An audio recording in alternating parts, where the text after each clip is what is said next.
Hello guys, क्या आप भी एक स्केच आर्टिस्ट बनना चाहते हैं?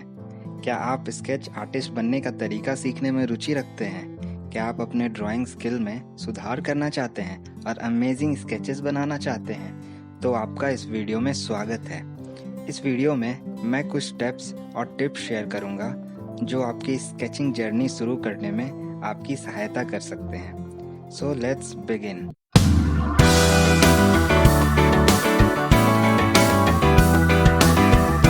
और इस चैनल में अगर आप नए हैं तो इस चैनल को सब्सक्राइब करें, लाइक बटन दबाएं और इस वीडियो को अधिक से अधिक शेयर करें। अब बात करते हैं हम कुछ स्टेप्स के बारे में। Step 1, practice practice practice. Sketch artist बनने के लिए पहला कदम जितना संभव हो उतना प्रैक्टिस करना है। नियमित रूप से ड्राइंग बनाने से आपको अपने स्किल में सुधार करने और अपनी खुद की शैली विकसित करने में आपको मदद मिलेगी। आप सिंपल ऑब्जेक्ट्स को ड्रॉ करके स्टार्ट कर सकते हैं और धीरे धीरे अधिक कॉम्प्लेक्स सब्जेक्ट्स पर आगे बढ़ सकते हैं। गलतियां करने के बारे में चिंता ना करें, बस प्रैक्टिस करते रहें और आप समय के साथ बेहतर होते जाएंगे। Step 2, learn the fundamentals. एक स्किल्ड स्केच आर्टिस्ट बनने के लिए ड्राइंग के फंडामेंटल्स को सीखना इम्पॉर्टेंट होता है। इसमें प्रोपोर्शंस, शेडिंग और पर्सपेक्टिव जैसी चीज़ों को समझना शामिल है। ऐसे कई ऑनलाइन ट्यूटोरियल्स हैं और रिसोर्सेज अवेलेबल हैं जो इन स्किल्स को सीखने में आपकी मदद कर सकते हैं। आप किसी एक्सपीरियंस्ड आर्टिस्ट से सीखने के लिए क्लास या वर्कशॉप लेने पर भी विचार कर सकते हैं। Step 3, experiment with different techniques. Sketching experiment करने और नई चीज़ों को आजमाने के बारे में है। आपके लिए सबसे अच्छा क्या काम करता है और क्या नहीं, यह देखने के लिए विभिन्न तकनीकों और शैलियों का प्रयास करने से डरना नहीं है।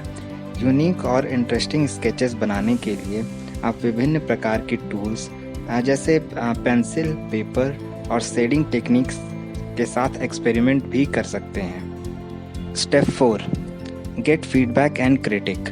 दूसरों से फीडबैक और क्रिटिक प्राप्त करना आपके स्केचिंग स्किल को सुधारने का एक शानदार तरीका हो सकता है। आप अन्य आर्टिस्ट के साथ जुड़ने और अपने काम पर प्रतिक्रिया प्राप्त करने के लिए एक ऑनलाइन ग्रुप या लोकल आर्ट ग्रुप में शामिल हो सकते हैं। कंस्ट्रक्टिव क्रिटिसिज्म से पूछने से डरना नहीं है। यह आपको सुधार के क्षेत्रों की पहचान करने और एक आर्टिस्ट के रूप में विकसित होने में मदद कर सकता है। Step 5, keep learning and growing. Sketch artist बनना सीखने और बढ़ने की एक ऑनगोइंग प्रोसेस है। अपने स्किल में सुधार करने और अपनी यूनिक स्टाइल विकसित करने के लिए प्रैक्टिस, एक्सपेरिमेंट और फीडबैक मांगते रहें। याद रखें, हर किसी की अपनी यात्रा और गति होती है। अपनी तुलना किसी दूसरे से ना करें और अपनी सीमाओं में आगे बढ़ते रहें। Step 6, observe and study your subjects. एक स्केच आर्टिस्ट के प्रमुख स्किल में से एक अपने विषयों को देखने और उनका ऑब्जर्व करने की क्षमता है। आप जिस वस्तु को ड्रॉ कर रहे हैं उसे वास्तव में देखने के लिए समय निकालें। उसके शेप, टेक्सचर और डिटेल्स पर ध्यान दें। लाइट और शैडो पर ध्यान दें और वे वस्तु की उपस्थिति को कैसे प्रभावित करते हैं, इस पर आपको फोकस करना बहुत ज़्यादा ज़रूरी होता है। अपने विषयों का ऑब्जर्विंग और स्टडी करके आप अधिक सटीक और रियलिस्टिक स्केचेस बनाने में सक्षम होंगे। Step 7, use reference images. Sketch artist बनने के लिए रेफरेंस इमेजेस एक बेहतरीन टूल हो सकते हैं। वे आपको कॉम्प्लेक्स शेप्स और डिटेल्स को समझने में मदद कर सकते हैं और आपको अपने काम के लिए प्रेरणा प्रदान कर सकते हैं। आप रेफरेंस इमेजेस को ऑनलाइन फाइंड कर सकते हैं या रेफरेंस के रूप में उपयोग करने के लिए अपनी खुद की तस्वीर ले सकते हैं। Step 8, practice different types of sketching. Sketching के कई अलग अलग टाइप्स होते हैं, from quick gesture sketches to detailed photo realistic drawings etc। अपने स्किल्स को विकसित करने और आपके लिए सबसे अच्छा काम करने वाले को खोजने के लिए विभिन्न प्रकार के स्केचिंग का प्रैक्टिस करना इम्पॉर्टेंट होता है। विभिन्न तकनीकों और शैलियों के साथ एक्सपेरिमेंट करके देखें कि आपको सबसे अधिक क्या पसंद है। Step 9, take breaks and rest your eyes.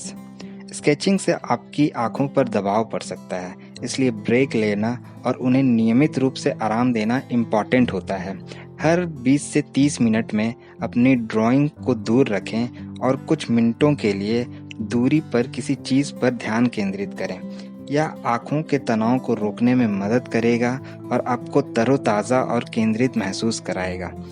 Step 10, don't be afraid to make mistakes.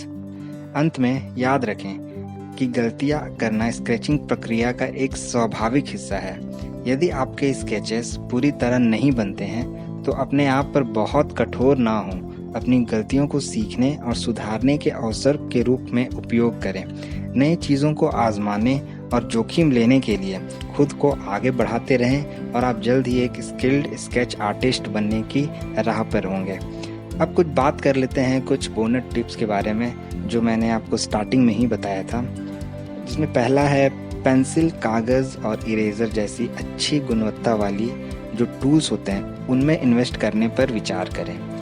Bonus tip number 2, जीवन से और साथ ही संदर्भ छवियों से चित्र बनाने का अभ्यास करें। It means you have to use reference images. आप रेफरेंस इमेजेस का यूज़ कर सकते हैं किसी भी चीज़ों को ड्रॉ करने के लिए। बोनस टिप नंबर 3, प्रेरणा पाने और नई तकनीकों को सीखने के लिए दूसरे आर्टिस्ट के ट्यूटोरियल्स और स्पीड स्केचेस देख सकते हैं। बोनस टिप नंबर 4, अपनी तुलना दूसरों से कभी ना करें। एक आर्टिस्ट के रूप में अपनी प्रगति और अपने विकास पर ध्यान देना बहुत ज़रूरी होता है। बोनस टिप नंबर 5, स्केचिंग की प्रक्रिया का आनंद लें और इसको मज़े के साथ करें, ना कि फ्रस्ट्रेशन के साथ। सो जितना आप इसे हैप्पी वे में करेंगे उतना ज़्यादा आपका स्केच बहुत अच्छा बनेगा। आई होप आपको ये टिप्स और स्टेप्स बहुत ही अच्छी लगी होंगी जो आपकी स्केचिंग जर्नी में आपको हेल्प करेंगी। याद रखें, एक स्केच आर्टिस्ट बनने में समय और समर्पण लगता है, लेकिन प्रैक्टिस और दृढ़ता से आप अपने गोल को अचीव कर सकते हैं। ऐसे ही तमाम वीडियो के लिए हमारे चैनल को लाइक और सब्सक्राइब करना ना भूलें। देखने के लिए धन्यवाद।